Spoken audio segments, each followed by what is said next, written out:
pequeno aviso antes da gente começar o vídeo. Na parte 1 do meu vídeo de respondendo perguntas, eu falei que na terça da semana que vem, ou seja, hoje, eu ia postar a parte 2. Até porque eu já tinha umas perguntas separadas pra fazer a parte 2, só que assim que eu postei a parte 1, vocês foram lá e comentaram mais perguntas. E por causa disso atrasou o meu horário. E como eram bem mais perguntas do que na parte 1, a parte 2 vai demorar bem mais pra editar. E no outro vídeo eu falei que eu ia postar na terça da semana que vem, no caso hoje. Só que como eu tinha mais vídeos pra gravar e editar no resto da semana, acabou atrasando um pouquinho. Então eu resolvi fazer um videozinho mais simples, só pra vocês não ficarem sem vídeo. Então, vamos logo. Hello, Crystal Ponies! Aqui é a Lara MLPLeal com um vídeo sobre episódios ruins de My Little Pony que são bons. Esse título parece mais estranho do que parece, mas faz sentido, confia. Uma coisa que não falta em My Little Pony são os famosos episódios desnecessários. Que no caso são aqueles episódios que não fazem diferença nenhuma na história do desenho. Mais conhecidos como episódios só pra encher linguiça enquanto a temporada ainda não termina. E tem gente que não gosta muito desses episódios fora de foco, porque como eu acabei de explicar, eles são extremamente desnecessários pra trama da história, ou seja, se esse episódio for excluído não vai fazer diferença nenhuma. Bom, inúteis eles realmente são, mas ruins não. Porque eu garanto que com pelo menos 1 ou 2 episódios dessa lista você vai dar uma boa risada. E eu estarei colocando do episódio mais antigo até o mais recente. O primeiro episódio que os fãs até que gostam bastante dele é o episódio Já Estava na Hora.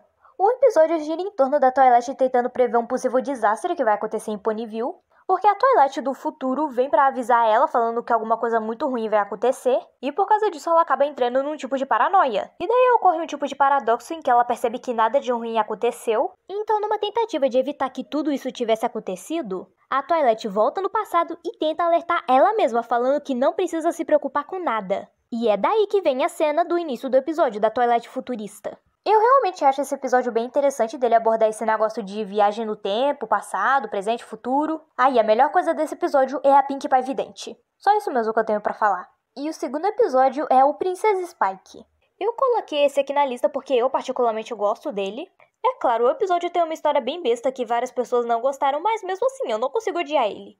Em relação aos fãs, é tipo uma relação de amor e ódio. Ódio pelo fato da história do episódio ser bem estranha, e amor, porque no episódio tem vários personagens que são referências aos escritores e animadores da série, e os fãs acharam isso bem bacana. Mas, em resumo, a Twilight fica muito cansada depois de passar um dia inteiro numa convenção, então ela resolve tirar um cochilo. Mas enquanto ela dorme, o Spike tem que garantir que nada vai interromper o sono dela. Mas como os pôneis dessa convenção não estavam cansados de encher o saco da Twilight, o Spike teve a ideia de tomar as decisões por ela.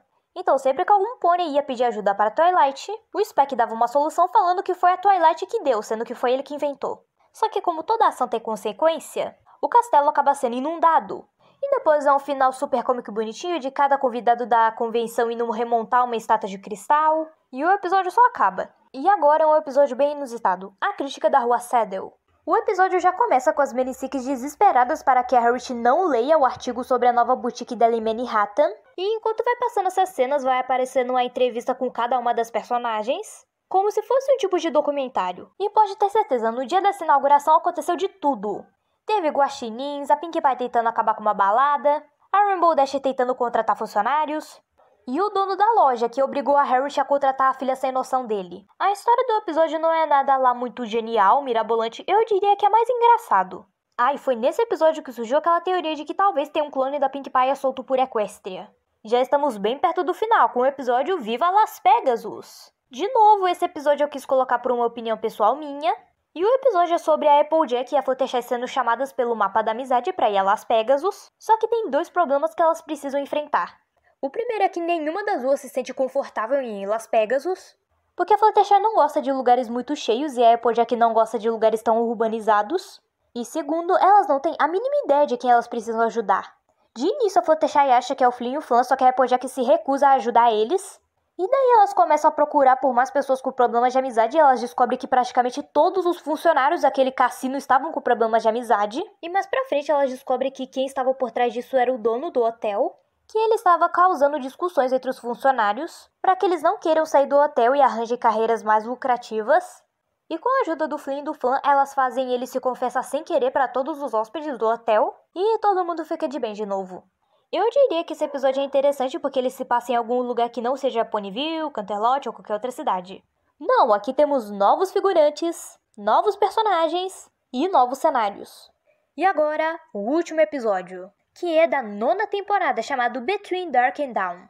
Desculpa, eu não sei qual é o nome do episódio em português. A Celeste e a Luna resolvem tirar alguns dias de férias, só que as duas têm ideias bem contrárias de diversão. Porque enquanto a Luna quer fazer algumas atividades mais calmas, como ir na praia ou ler um livro, a Celeste quer curtir ao extremo, fazendo atividades perigosas e radicais. E como uma não quer fazer o que a outra quer, elas acabam discutindo e se separando. E no final elas acabam se unindo de novo. No episódio também tem uma história secundária em que a Toilette e as outras têm que organizar um desfile de gansos. Só que essa história não é tão interessante quanto a principal. Eu realmente gostei desse episódio, os fãs também adoraram. E é sério, a cena da Luna nos Correios alegrou totalmente o meu dia. E eu acho que vai alegrar o seu também. Porque ir no Correio é uma coisa tão simples do dia a dia, a Luna lida como se fosse a coisa mais incrível do mundo. Mas então, gente, esse foi o vídeo, espero que vocês tenham gostado. Deixe seu like, se inscreva no canal, ative o sininho das notificações e compartilhe esse vídeo com seus amigos e familiares. Tchau, até os próximos vídeos!